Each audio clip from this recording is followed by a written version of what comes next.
তুমি অনেক দেরিতে হলেও বুঝবে আমি হারিয়ে যাওয়া মানে শুধু একজন মানুষকে হারানো নয়।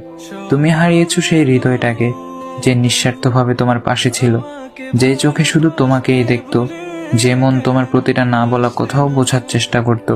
একদিন হঠাৎ খুব মনে পড়বে আমাদের সেই সব দিন যখন আমি ছিলাম। তখন হয়তো তোমার বুকের ভেতরে এক অদ্ভুত শূন্যতা বাজবে, কিন্তু আমি তখন থাকবো না। আমি চলে যাওয়ার পর তুমি ঠিকই টের পাবে এই স্বার্থপর দুনিয়ায় নিখুঁত ভালোবাসা আসলে কতটা দুর্লভ। ভালোবাসার অভাবে, অনুভবের দারিদ্র্যে তুমি ধীরে ধীরে পুড়ে যাবে। আমি যখন তোমার চারপাশে ছিলাম, তুমি বুঝে ওঠোনি আমার গুরুত্ব।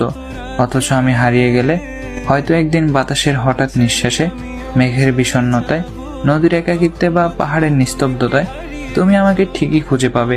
কিন্তু সে পাওয়াটা হবে শুধু অনুভবে, বাস্তবে নয়।